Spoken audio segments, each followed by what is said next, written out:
You're listening to an Airwave Media Podcast. It's an odd quirk of fate that the entire reason that the Iran-Contra story was revealed and Reagan's presidency affected by it is not because of any events in the United States, but because of a conflict within the Iranian government and a battle for power in that country. But here's what we know. As we discussed on the full episode, White House on Fire, of My History Can Beat Up Your Politics, part of the Dozen Ronald Reagan series. It's actually number 8.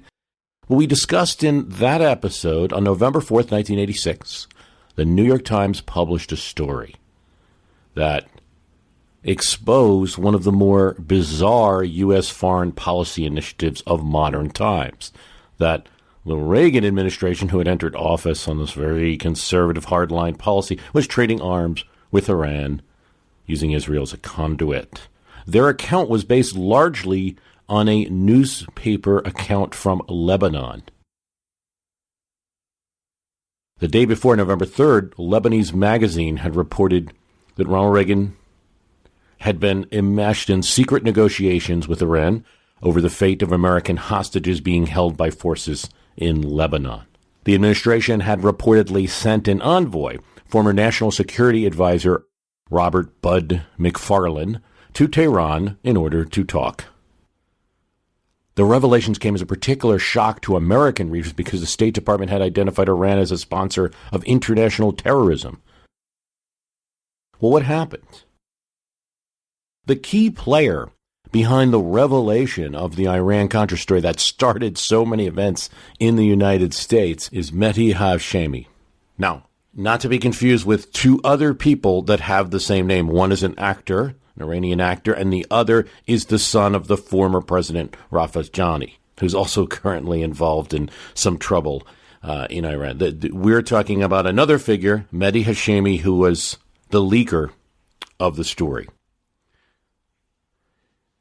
Now, the key thing to remember is he wasn't just somebody kind of on the outskirts here. He was a very powerful and popular figure in revolutionary Iran in the 1980s. He was a Shia cleric who had become a senior official in the Islamic Revolutionary Guards. This was the army that kind of enforced the will of the government and the clerics after the revolution, after the Shah was deposed in Iran. He was related by marriage to the family of Ayatollah Ali Montazeri. Montazeri is the person who is designated, officially designated, as the next Ayatollah, the one that's going to succeed Ayatollah Khomeini when he was to die.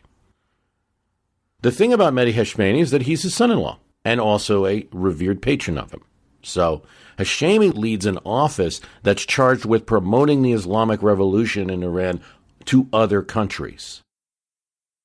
And he approached his mission with a fanatical zeal and was not so pleased with anyone in the Iranian revolutionary government that wasn't as committed to spreading the revolution that had started in that country to other nations.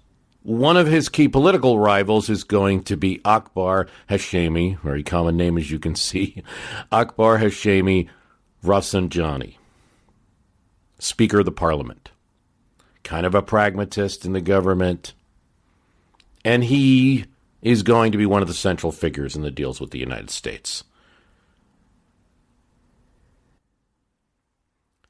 Hashemi gets his start in the late 1970s. When he kills a conservative cleric who had insulted Khomeini. This is during the Shah's regime.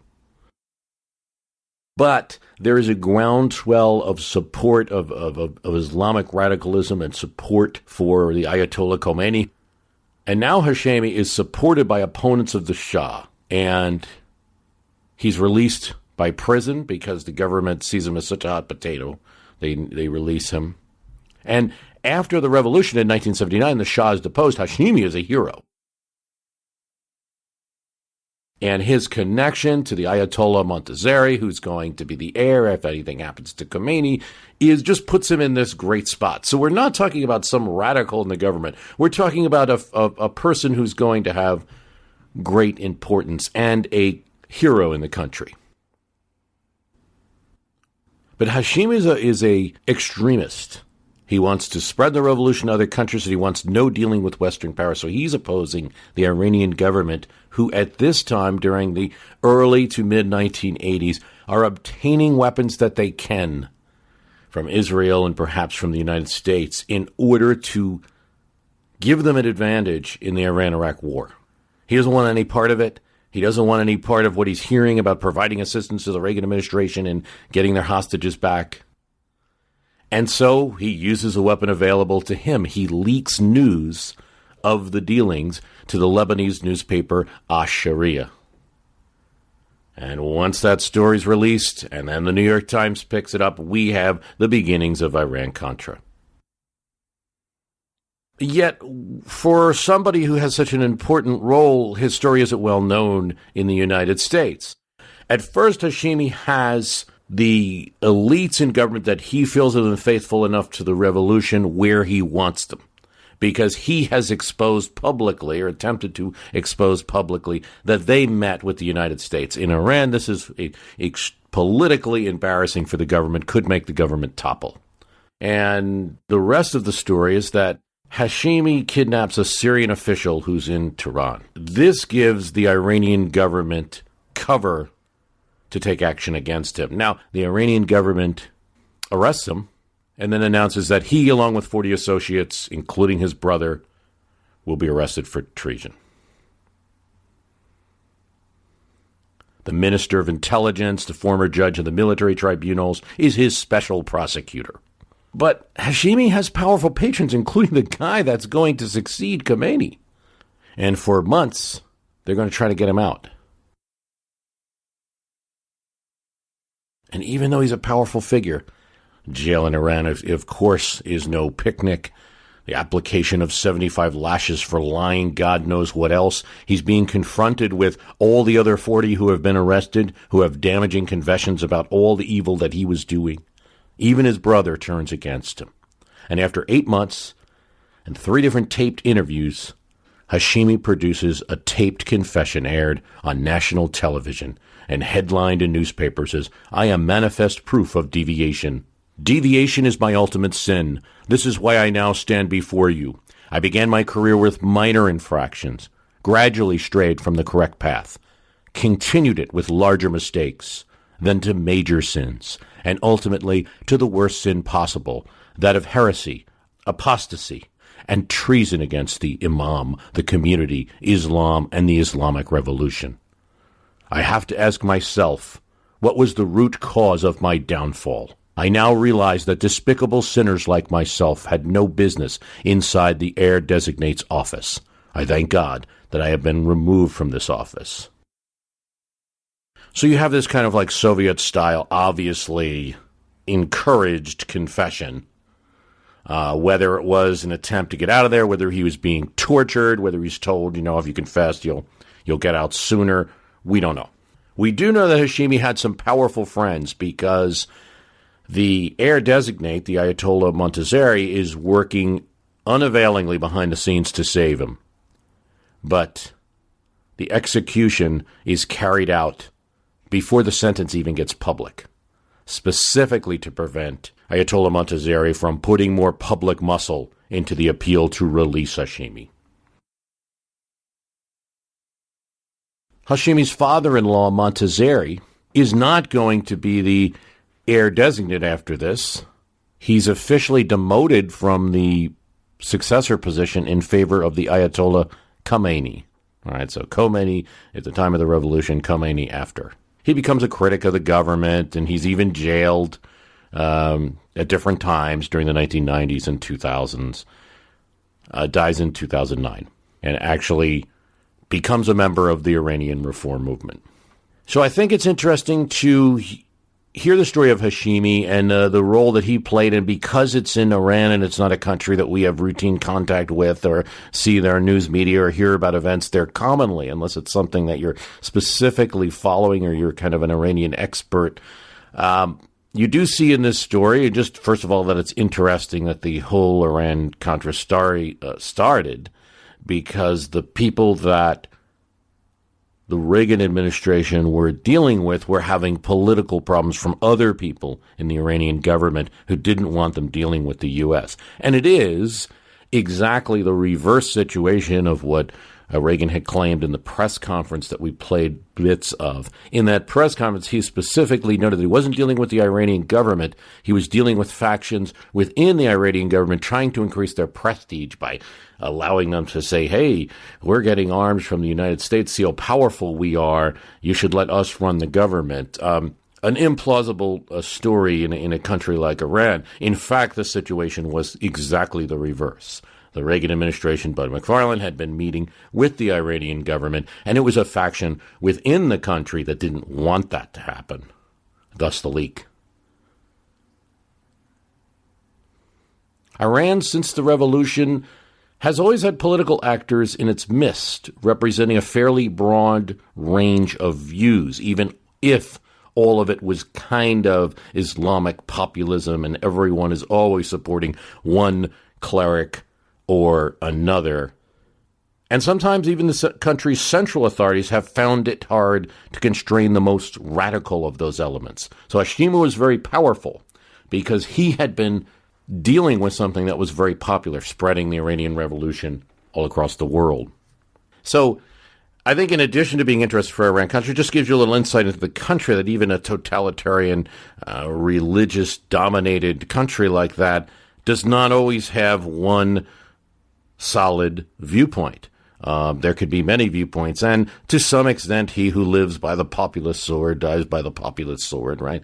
If your whole politics of your country is based on stirring up a popular revolution, and you're always subject to someone else being a little better at it.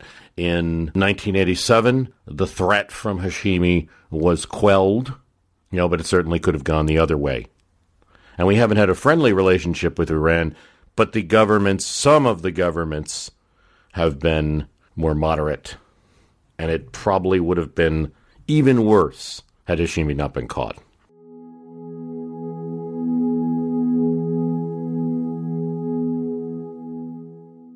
In the last episode on D.C. representation, we got to read some from Carp's Washington. Frank G. Carpenter was a correspondent for many newspapers in the 1880s and wrote about what Washington, D.C. was like, and including a lot of characters that still lived there, which to me sort of mirrored the character of the city of Washington, which also had this kind of haphazardness, randomness, putting it together as we go along.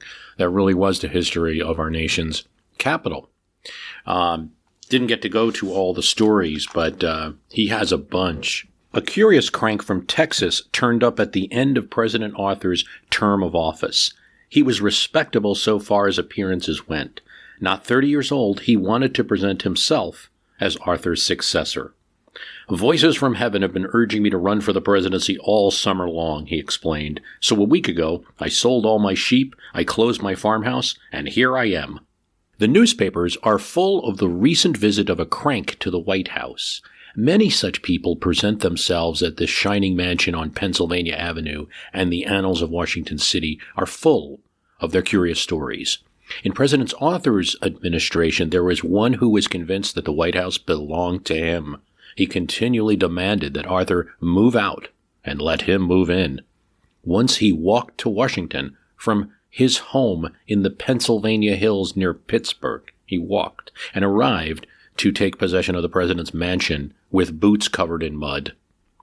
Informed by the experienced doorman that it would be inconvenient for the president to move just then, he went away, muttering that he would come back in a few days, and that meanwhile he would take the matter up with the Attorney General of the United States. Then there was the troubled woman who came bearing a box filled with old dresses for Mrs. Cleveland. She told the guards she had heard that the president's wife had nothing fit to wear. It was the more ridiculous in that this woman was 3 times the size of Mrs. Cleveland, and that her own clothes were shabby and worn.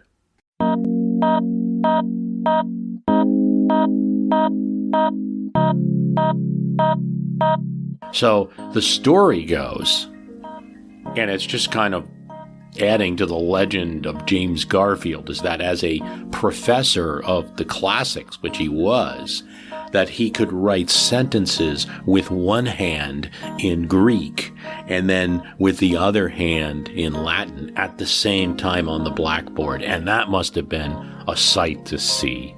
Except we don't really have verification of it. In fact, James Garfield's son heard so much about rumors that he could do this that he asked around and tried to find out if it was true, and no one could verify it. But what we do know is that he used both hands in writing.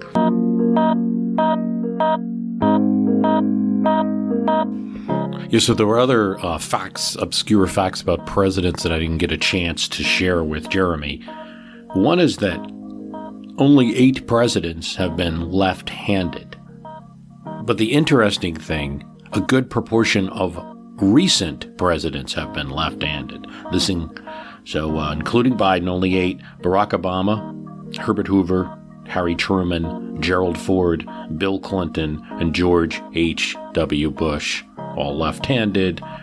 Reagan and James Garfield wrote with both hands.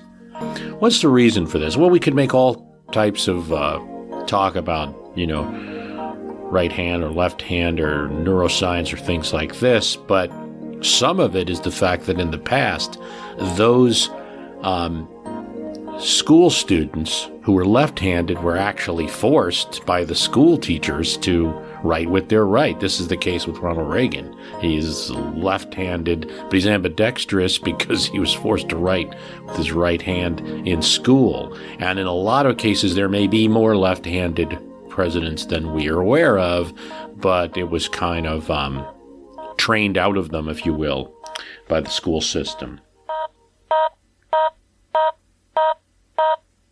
Speaking of schools, another obscure fact about presidents, Millard Fillmore married his teacher, Abigail Powers. Now, Fillmore was 19, and Abigail Powers Fillmore was 21, so it wasn't a big gap. She kept on teaching, even after their marriage, and Millard Fillmore at the time wasn't earning enough as a local lawyer.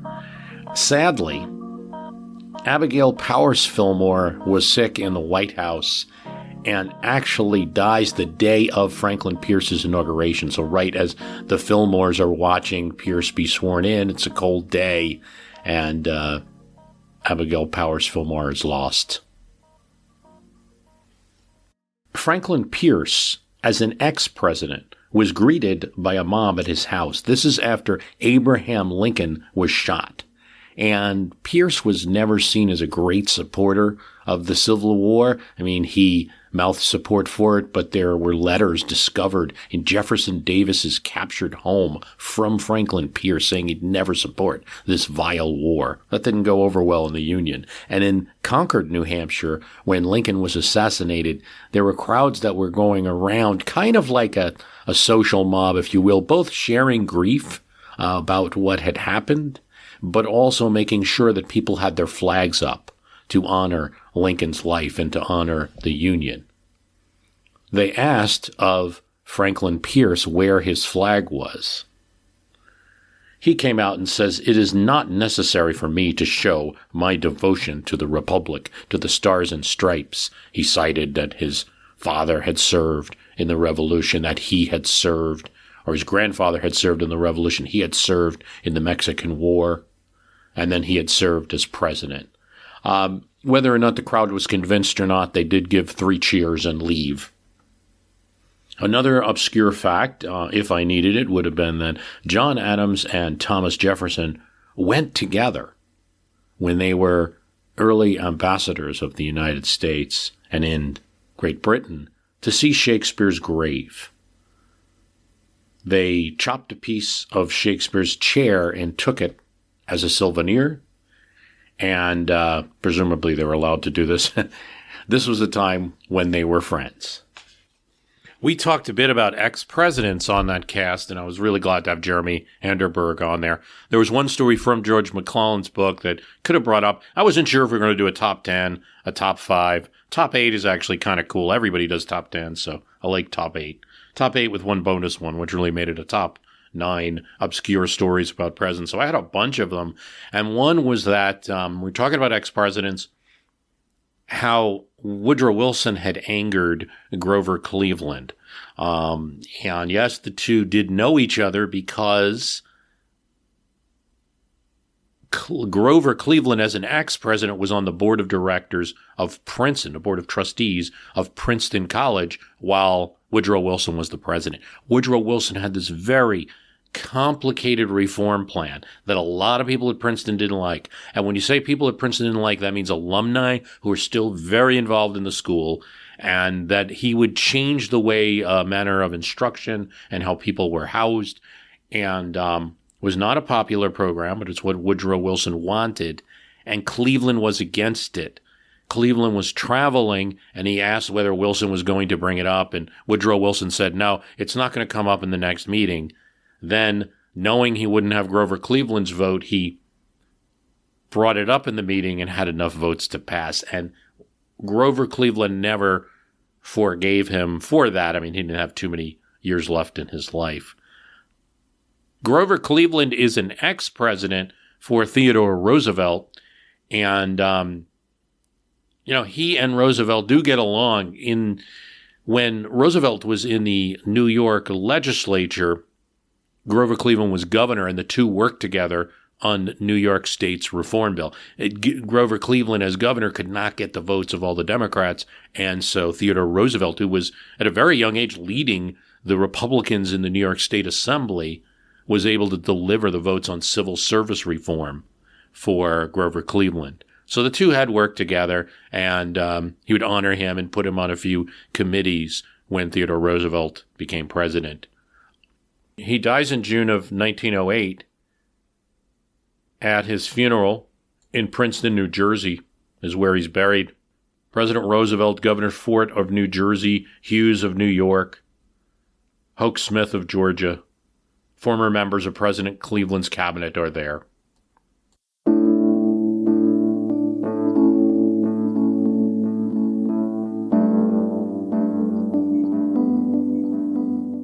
The burial of the ex-president Grover Cleveland's funeral marked by simplicity and absence of pomp, notable gathering.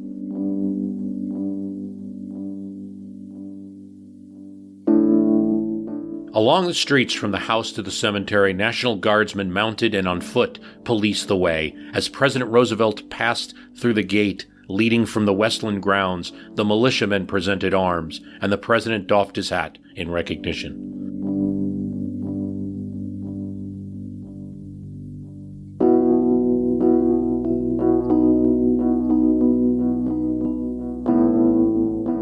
The pallbearers, 6 on either side of the hearse, marched with the procession as it wended its way slowly down Bayard Lane to Nassau Street and on along the main thoroughfare of the town.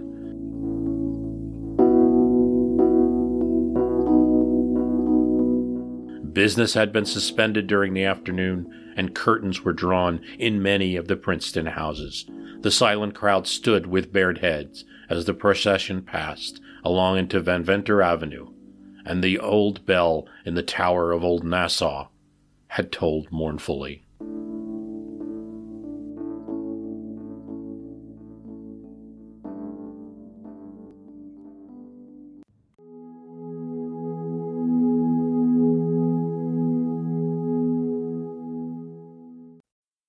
Once in a while, there's a political rivalry that's so strong that you can't mention one person without the other. And so it is with Benjamin Disraeli and William Gladstone. During a time that Great Britain was deciding a number of fundamental policies, and through a period that America was dealing with slavery and its own civil war, in Great Britain, you could say these two men, Disraeli and Gladstone, dominated the political scene from the 1830s to the 1880s as they rose up in the ranks of government, often by defeating each other. For 20 years, they traded stints at the prime minister job. They were rivals. They disliked each other greatly. And yet, in British history, they are considered among the greatest prime ministers. For Benjamin Disraeli, He referred to his rival William Gladstone as that unprincipled maniac Gladstone, extraordinary mixture of envy, vindictiveness, hypocrisy, and superstition. Gladstone said of his old enemy, "The Tory party had principles by which it would and did stand for bad and good. All of this Dizzy destroyed." Here an actor plays Disraeli giving one of his famous speeches. And by the chain of traditions that have been cherished from generation to generation. Because in them, in our traditions, are embodied all the laws that have enabled us to create the greatest empire of modern times. And even though we have amassed great capital, and even though we have established an industry with no parallel in the world, yet all these mighty creations are as nothing compared to the invisible customs which shape our lives. To those honourable gentlemen in the opposition that seek to destroy the essential elements of this country, I say, let them remember, England cannot begin again. As for Gladstone, luckily he lived long enough that we have a recording of him on a photograph. To receive the record of my life is one which I carefully comply with, so far as it lies in my power. So I repent to say that the voice which I transmit to you is only the relic of an organ, the employment of which has been overplayed. The two couldn't be more different. Gladstone came from money. He came from status, both in society and in the Anglican religion. He was a man of high morality, driven by religious beliefs. If not a politician, he would have become a priest. He resigns from a ministerial office in Parliament and even from the Prime Minister job over principled issues that not everyone even understood. He was a fine orator in the classic tradition. Disraeli was more of the political schemer, plotting his way up, as he called it, the greasy pole of politics, a phrase that would have been distasteful for Gladstone. Disraeli runs 4 times for Parliament before he gets in. As Prime Minister, he courts Queen Victoria at a time when the British democracy aches to move on from royalty and where the monarch has only symbolic power. He champions her for a title of Empress, the Empress of India that she wanted. Gladstone refuses to do that and opposes that move and never gets along well with Queen Victoria. Victoria once complained, "Gladstone always addresses me as if I were a public meeting." From the moment the two met at a dinner meeting in the 1830s, they detest each other. Disraeli finds Gladstone loud and drunk and tells a friend that it was a horrible dinner. The best company was the stuffed swan. Gladstone finds Disraeli dull and dressed shabbily. When Gladstone's picked for a ministerial position over Disraeli, he gets to the front bench first. The wound smart even more. But Disraeli would eventually perform a kind of masterstroke, recreating the Conservative Party in Great Britain by breaking it up. See, Gladstone and the current Prime Minister, Robert Peel, are in a faction that goes along with repealing the Corn Laws. And these are essentially protection laws, ensuring the price of British grain. With an Irish famine and the need for trade to lower prices to people, the government decides to repeal the Corn Laws. Disraeli takes a stand against it. He sees his opportunity. He uses that to break up the Conservative Party. And once it's broken up, there's no other leader left than himself to pick up the pieces. Then he uses Gladstone. Gladstone has decided in a grudging way to introduce as a minister, not just Prime Minister, a tepid democracy bill. There are people protesting in England as we go into the 1840s, 50s, and 60s for democracy, for the ability to vote in parliamentary elections. They cannot right now unless they own property and meet certain income requirements. Gladstone's bill seeks to lower slightly the household requirement and income requirements for voting to allow more working class people to vote, but not too many. In fact, most will still be excluded. Really just enough to seem like it's reform without being reform.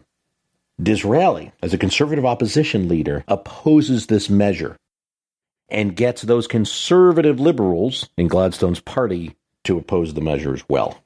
When the policy fails, the government's broken up, there's an election. Disraeli wins. He's a leading figure in a new government. And then eventually, when the prime minister is too sick to continue, the ambitious Disraeli becomes prime minister, 1868. After defeating Gladstone's bill, Disraeli introduces his own bill that has no property or income requirement whatsoever and allows everyone to vote, every man to vote, I should say. It passes overwhelmingly, and it scandalizes Gladstone because he now has to oppose this measure, and it exposes him as not being a friend of the working person and not being sincere about reform. It's a game of chicken, really. And the Conservative Party that Disraeli's leading doesn't like it. This is not normally the way they're a country party. This is not the normal, democracy is not normally what they're standing up for. The votes of working men is not normally what they're standing up for. But Disraeli is very charismatic and convinces them we're going to win the next election. They're going to be so grateful. But it doesn't actually work that way. Gladstone, though scandalized by this, his party wins in the 1868 general election because of all these new votes. Here's how Gladstone's biographer describes it. The two leaders were now face to face. Their style of debate was as different as their personalities. Gladstone torrential, eloquent, evangelical, vehement, and preachy. Disraeli urbane, witty, and worldly, with a streak of romance as well as cynicism. Entry into the army and civil service was reformed. The judicial system was overhauled. Electoral procedure was rationalized, and the secret ballot was introduced during Gladstone's term. But in 1874, the electorate tires of the Liberal government, and Disraeli wins a victory. Now, on a lot of domestic issues, the two overlap. Disraeli reforms some things in British government. Gladstone reforms some things in British government. On foreign policy, there's a big difference. Disraeli was a strong supporter of the empire and of English nationalism. Gladstone was altogether more internationally minded. He wanted an ethical foreign policy. A big issue develops. Disraeli regards Turkey as a necessary ally and a bulwark against the threat of Russia, especially to the trade route with India. But the Turkish government is behaving terribly towards the minority of Christian Bulgarians in their territory. Gladstone begins an anti-Turkish crusade while Disraeli wants a pro-Turkey policy.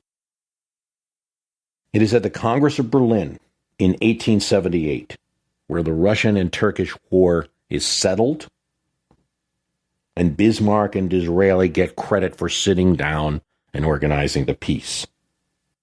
It's a big foreign policy victory. The Queen is happy. The electorate, though, is just mild about it. And in 1880, Gladstone becomes prime minister once again. Disraeli's health is terrible. He has gout, he has asthma, he has bronchitis, and he'll die in 1881. And now, Gladstone's prime minister, there's big public outpouring for Disraeli, yet Gladstone knows that if he appears at the funeral or if he makes some kind of great public statement, there's going to be an outcry because how hypocritical. Everyone knows he was this great rival for years and years and years. Eventually, though, in Parliament, after all the public memorials, Gladstone makes a speech. Separated from Disraeli by longer and larger differences than perhaps ever separated any two people, brought into constant contact in the transaction of public business. I still praise his intellectual powers, his long-sighted persistency of purpose, a remarkable power of self-government, who was always ready to risk popularity and influence, and his great parliamentary courage, of which I have never seen surpassed. It's a great speech, and one of Gladstone's recognized greatest speeches is his eulogy to his great rival. Yet, privately, he still, after Disraeli's death, expresses bitterness that Disraeli got the last laugh.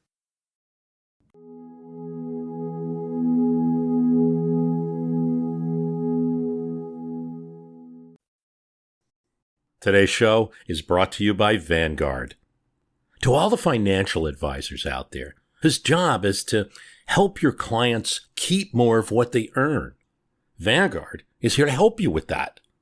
Vanguard is slashing fees again, this time for more than 50 of its funds. That's on top of big fee cuts they gave last year to investors in 87 of their funds. In an increasingly high-priced world, Vanguard is staying true to excellence without expense. Low fees give Vanguard skilled bond managers more freedom to maneuver as they pursue outperformance. And low fees help you deliver greater value as an advisor. Top performance shouldn't come at a higher cost. Go see the record for yourself at Vanguard.com/impact. That's Vanguard.com/impact. All investing is subject to risk. Vanguard Marketing Corporation, distributor.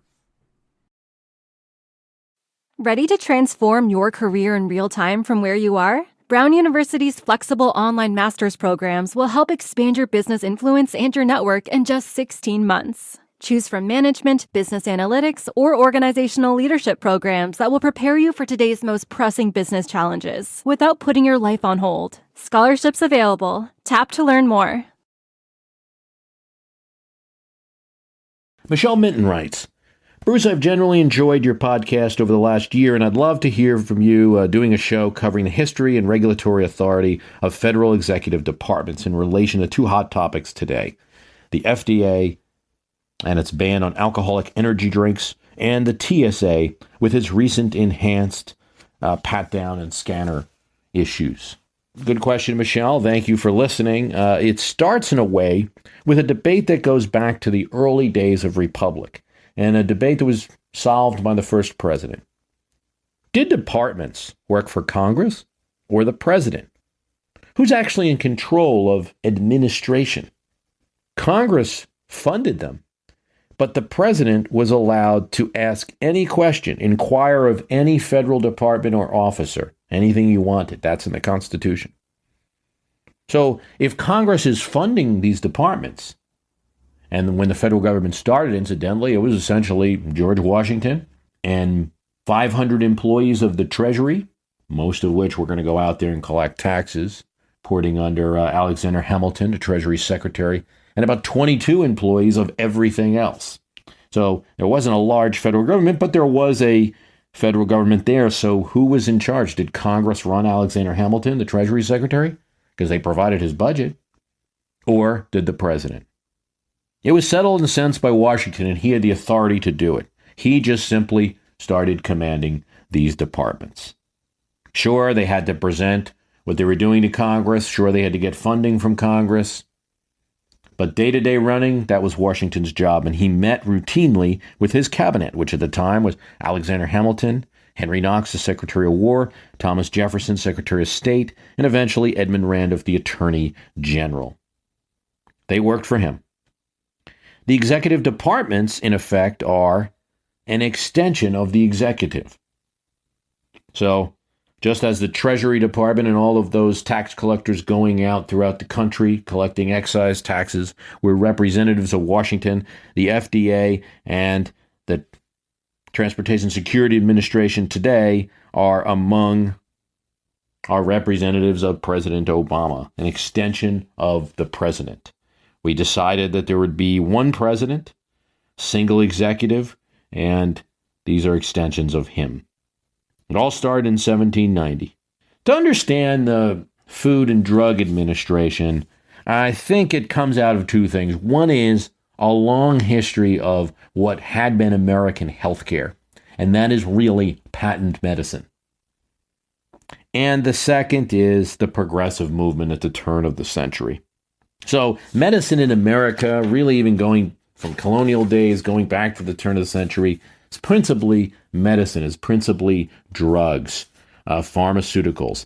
And there was There was a great amount of money to be made marketing these patent medicines. The funny thing about them is most of them weren't patented. Only a few of them actually had patents. But people would go and promote their brands. There were sometimes whole newspapers that would start up, almanacs that would start up, financed by the advertisements for patent medicine. Sometimes the companies that owned the patent medicine would be the ones that were funding the newspaper as well, just kind of a giveaway to help them sell more medicine where the real profit was being made. So it was a big business, everything from colored water to baking soda to actual snake oil. That's where the term snake oil merchants came from. It was a very popular treatment for a while there, was sold, and it was a big business. In terms of the food supply, concern about the food supply reached a high when Upton Sinclair's The Jungle was published about the meatpacking plants in Chicago.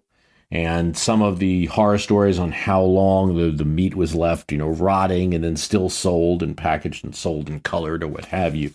The conditions in some of these meatpacking plants. And one of the stories of the publication of this book is that the publisher actually sent a lawyer out to the meatpacking plants in Chicago to verify if anything that Upton Sinclair said was true. So they didn't want to get sued for slander or the like. And when the lawyer from the publisher came back, he said actually that Sinclair had lowballed the situation. It was actually much worse than even his book had presented. So Sinclair wasn't the only muckraking journalist out there, but he was one of many of journalists that were starting to talk about the food supply and that we had to do better in controlling it. They looked to the federal government. This was a time when there were a lot of progressives in the federal government. In the White House was Theodore Roosevelt, who was sympathetic to this. And in 1906, the Congress passed the Food and Drug Act, which in fact created the FDA. So right back there, all the way in 1906, is where you get the answer to your question about the history of a federal government agency that can tell us not to have alcohol and caffeine drinks. Now, in terms of them regulating drugs, though, initially when the FDA tried to get involved in regulating some of the patent medicines or pharmaceuticals that were out there, courts rejected that they had the authority to do so. Even in 1912, the Congress tried to extend the authority of the FDA so that they could actually review pharmaceuticals. Courts were still siding with the pharmaceutical companies. It was in 1938 when a drug company poisoned 100 people with a drug called diethyl glycine, or DEG. This turned out to be poisonous. What happened?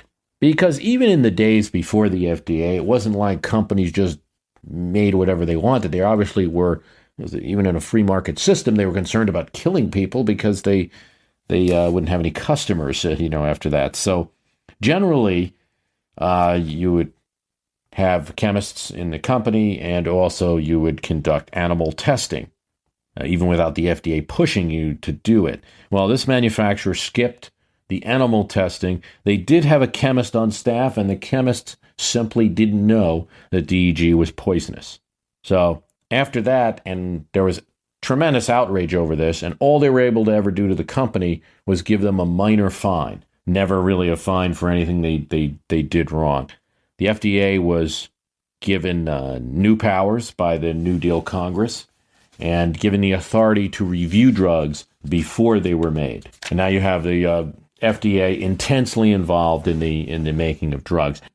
Going into the 80s and 90s, at the behest partially of drug companies, of course, but also AIDS activists and cancer activists who were seeing new drugs that were taking a long time to get out into market. Particularly true of AIDS, where people weren't living long enough, and the AZT, for instance, took a long time to get to market. Because of that, you saw a fast-track process for certain drugs. Therefore, it's an orphan drug. So, it's not coming from a previous treatment. It's a new drug for something that there's no cure for. The FDA gets those out a little bit quicker.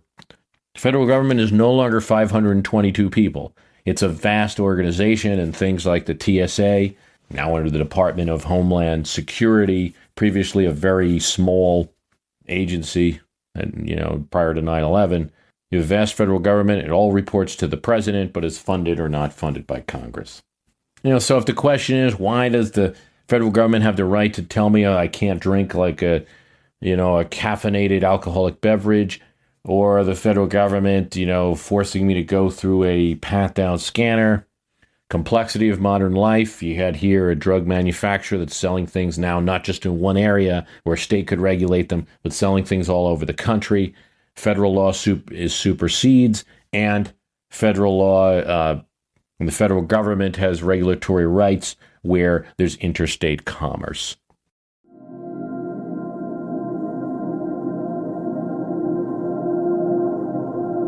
Texas.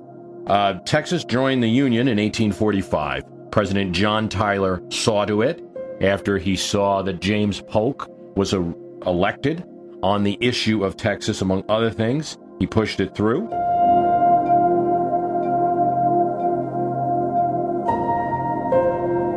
And why?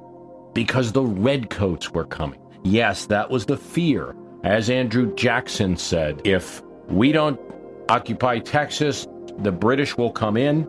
We can't have a Kennedy on our south. We already have one on our north, the former president wrote to friends in 1845. The annexation agreement allowed Texas to split into 5 states if it chose to. The current governor, Rick Perry, in a tough race with Senator Kay Bailey Hutchinson for his seat as governor, has gone out there and argued that Texas can secede from the Union.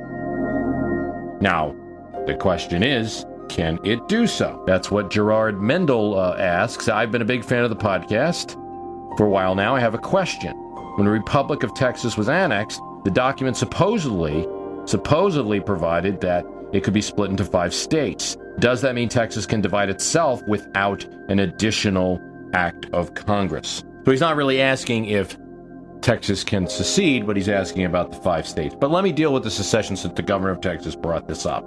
The simple answer is no, the state of Texas cannot secede from the Union anytime it wants. We should keep in mind that Texas did secede from the Union once in 1861, and one president from Illinois used federal troops to put it back, along with its Confederate neighbors, into the Union.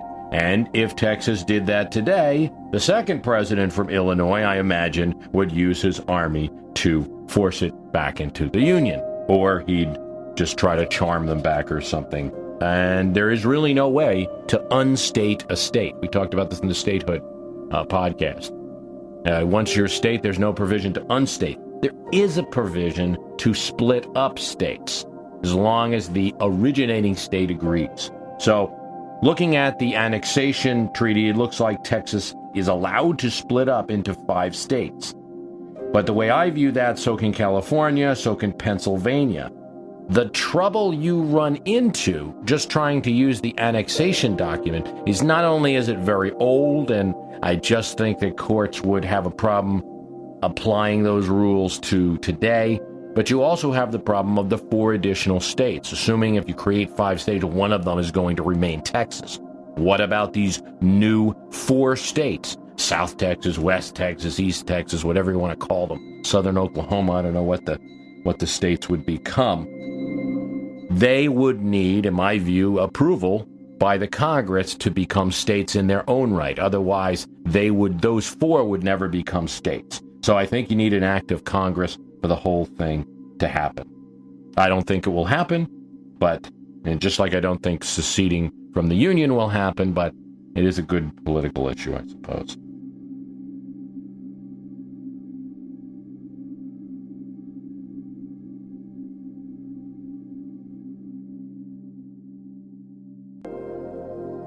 Now, what is the Ninth Amendment? A quick reminder that the Ninth Amendment merely says, the enumeration of rights shall not be construed to deny or disparage others retained by the people.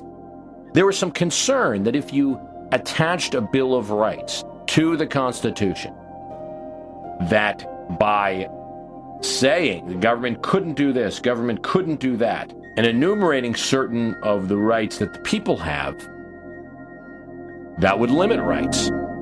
So they wanted to make sure, and if you didn't get it right, then in 1789, you'd have to go to an amendment to get any more rights identified for people. And it would actually enlarge the powers of the federal government in a sense. In the VA Ratification Convention, it came up. The Pennsylvania Ratification Convention, it came up. A Pennsylvania ratification delegate said, we don't even know how many rights we have. From the Virginia Ratification Convention, the text gives you an idea what they were looking for. The text they suggested was that those clauses which declare that Congress shall not execute certain powers be interpreted in no manner whatsoever to extend the powers of Congress. It's the legal consensus. If you look at a very liberal Supreme Court Justice, William Douglas, from back in the 60s, says that the Ninth does not create federally enforceable rights. If you look at Lawrence Tribe, a scholar more associated with left than right, says it's not a source of rights, the Ninth. It's just a way to interpret the Constitution. Robert Bork, during his confirmation hearing, called it an ink blot. And then there is the pattern that most rights that we have in the Bill of Rights are what might be called action rights. You can do something, and the government cannot stop you from doing it if you have that right. You have a right to free speech. The government cannot stop you from speaking.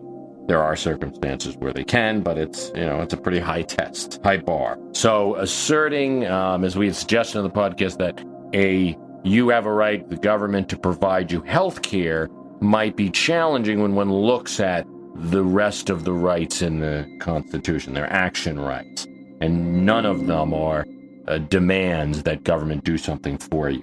Considering that, I think there's only one way that one could assert a right to health care from the Ninth, and keep in mind that the Ninth it sets up the option of a right without an amendment, right? If an amendment was required to assert all these rights that might be referenced in the Ninth, you wouldn't need the Ninth. You just pass the amendment. They wanted to say that there were rights we had, didn't need an amendment. What you'd have to do is argue that the government has, by its actions, made healthcare expensive and out of reach. Try buying an individual, non-employer-based plan. It's expensive. Why? Partially because of steps the government has taken. First of all, the government has taken huge swaths of people out of the market. Seniors, children, the poor. Not that they'd be in the market, but to some extent they would. Not only that, they pay for certain treatments, do not reimburse others. They make decisions out of which products will survive and which won't. They also say who can operate on you. They license doctors. It's a libertarian argument for what might be considered a liberal position, the provision of health care. You're arguing I have a right to some type of health care because the government has gotten into it. If they stayed out of it, if the government didn't do anything tinkering with health care, and it was all free market based, then I'm not sure I'd have an argument under the Ninth. But since they're